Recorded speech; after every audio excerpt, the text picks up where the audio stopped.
Good afternoon, this is Media Center Ukraine Odesa. We continue our work, and today we are going to discuss the Green Corridor and Ukrainian naval drones. Our speaker is Dmytro Pletenchuk, spokesman to the Ukrainian Navy. Good afternoon.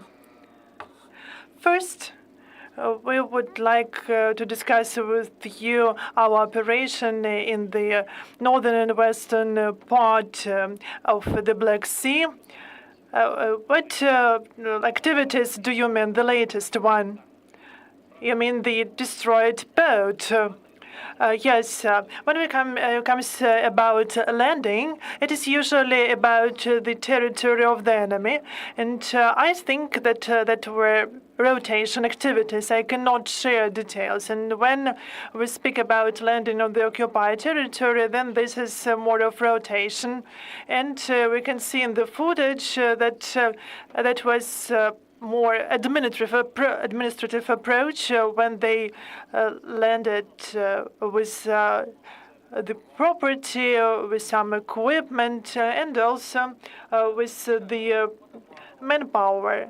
So this is a territory which is temporarily occupied by Russia, so we cannot name it officially as landing. So there were some activities carried out by our enemy, and the enemy was noticed back then, and the enemy was attacked, namely the metal boat, which is used in Russia. This type of boats, the tuna, they are both used by civilians and the FSB, Border Guard Service, and other units of the military bloc. This is metallic boat having at least 8 servicemen, and 6 were killed, if I'm not mistaken. Yes, as a result of the attack, 6 occupiers were killed and 2 were injured, and the boat is out of operation because it is not armored. The boat was destroyed by a Bayraktar. We cannot share the details. We can only say that the boat was attacked from the air by the naval forces of Ukraine. Do we have many such successful operations? Usually we do not disclose such information, but this is just the case that was published. Okay, coming back to the Grain Corridor, yesterday there was the negotiations between Putin and Erdogan. Putin insist on its conditions, on his conditions. What is the position of our state, and will this grain deal continue? I cannot speak on behalf of the whole state because I'm representing the Ukrainian Navy. We have selected the safest way, the passage, and it has been already used by 4 civilian ships through 4 NATO countries, Bosphorus Strait, and they moved on according to their route. We can also say that we also ensure protection of these vessels in our territorial waters, in our water area of the Black Sea, and we are ready to the challenges that we can face in this part of the Black Sea. In the southern and western part of the Black Sea, we do not see the presence of the Russia's military ships or boats. We see that Russia has been recently attacking the south of Odesa region. And this is the only solution that they have for now, because they cannot attack vessels under foreign flags. Even they don't dare to do this. But on the other hand, it is very difficult to predict our enemy's activities. But anyway, they do not dare to attack vessels under foreign flags. Moreover, in the territorial sea of the NATO allies. And any activities in such waters are considered the activities in the sovereign territory of the states like Romania, Bulgaria, and the Turkish Republic. So Russians believe that it is easier for them to attack Ukrainian ports. This is what they do. I cannot comment in more details on these attacks, but I can say that they cannot afford other activities at the moment. As for the grain deal, I would like to speak about several important aspects. First, if we remember the previous grain deal, it was not very efficient and effective because the Russian party, their examination team, did everything possible to prolong the examination of that vessel, and they allowed up to 10 vessels per day. And this is not enough. That's why this is the question if we need such format of this agreement, of this deal. For Russians, the world grain crisis is just yet another geopolitical tool to solve its problems. They would like to exclude Ukraine from the market, and Ukraine is among the top producers, as well as Russia, which is quite a large producer. And that's why they would like to fight our country on the economic front as well. From the military point of view, when they attack the port infrastructure facilities, they try to negotiate better conditions for them. Because even they understand that they cannot say that they will stop attacking in exchange of lifting up sanctions. So it's like more like blackmail. And so they offered to open the passage, the corridor, in exchange of the lifted up sanctions. And this is more a diplomatic issue, and this will be solved at the relevant level. Dear colleagues, do we have any questions with regard to this topic? We've seen official statements of the Ukrainian Navy about successful activities of our drones attacking enemy boats. We've seen official message that there is a special brigade of the naval drones. So these are some sporadic statements, which are the pieces of one jigsaw puzzle. If we analyze the situation, taking into consideration USVs and the development of the situation over the last several months or 6 months, with regard to the situation at sea, what can be said? What is the milestones of these activities? Russians, they try to avoid USVs. It should be also noted that they try to hide behind the temporarily occupied Crimea. And their ships are now in their harbors, or they are protected by different types of defense systems, and they have many of them. Or they try to be closer to Novorossiysk, which is the second big, large base in the Black Sea. The main one is in Sevastopol.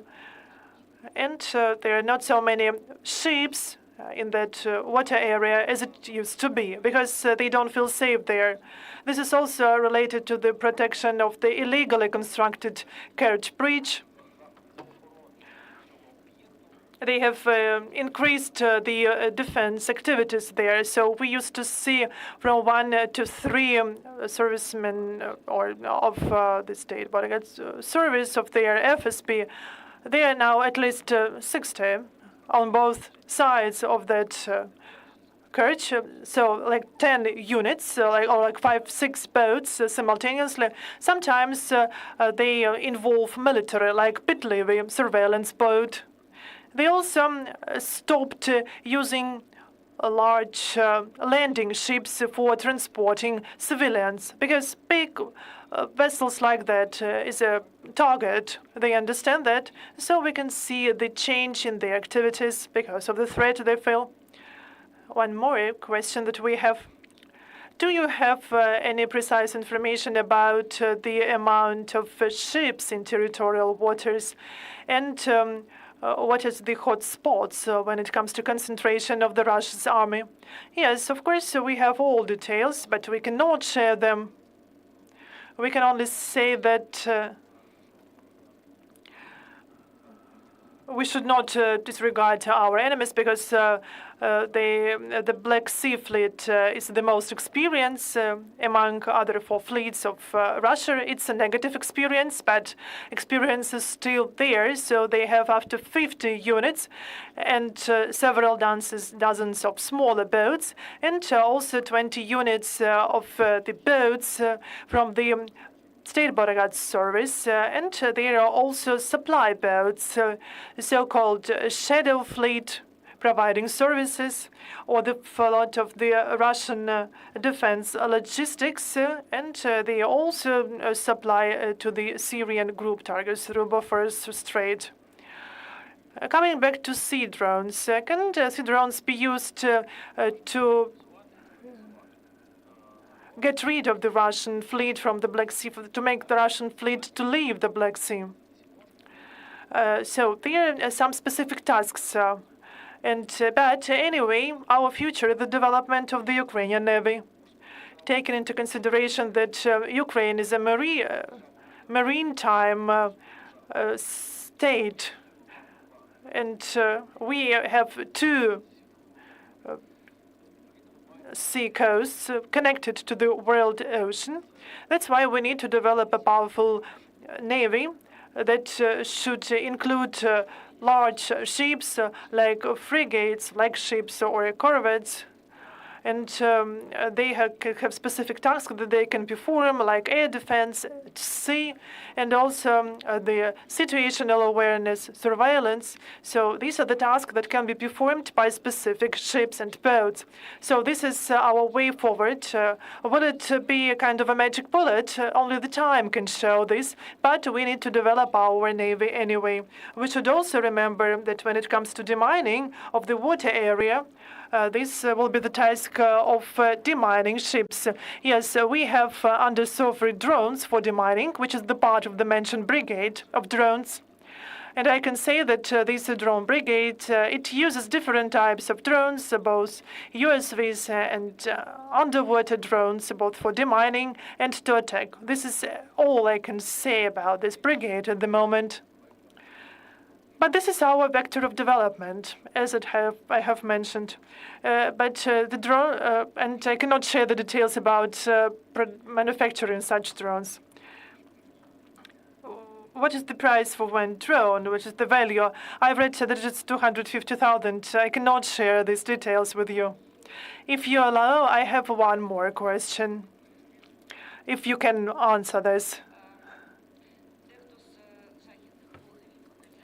Some Western bloggers, analysts provide detailed information about quantities and types of modifications of sea drones that Ukraine has.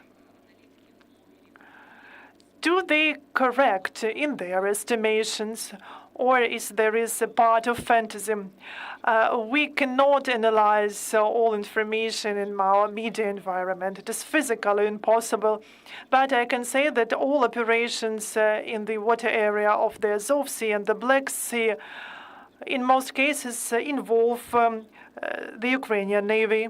We should also remember that not only the Ukrainian Navy, but other parts of our armed forces use drones, like the Security Service of Ukraine, the General Intelligence Directorate. Of course, they have different types of drones at their disposal.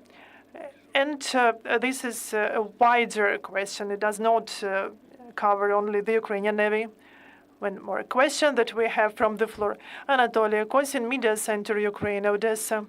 I have the following question. Last year, it was said that the Marine Military Faculty of the Odesa Maritime Academy will start training the operators of naval drones. Do you know anything about that? The information about the training of the defense forces cannot be fully disclosed. We will provide some details through our media outlets, but we cannot share information about training of our personnel. And we have one more question. It is not about drones. From time to time, we can see Russia's submarine in the Black Sea on duty.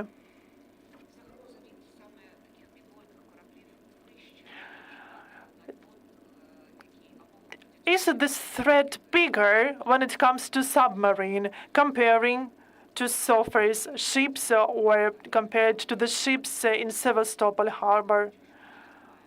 And now it is autumn.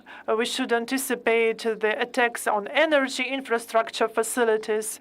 It is also said that the Russian Federation accumulates forces now for the massive attack of the Ukrainian territory in autumn. And the traditional question about how many missiles they still have. They have several types of submarines in the Black Sea, and we also monitor their activities.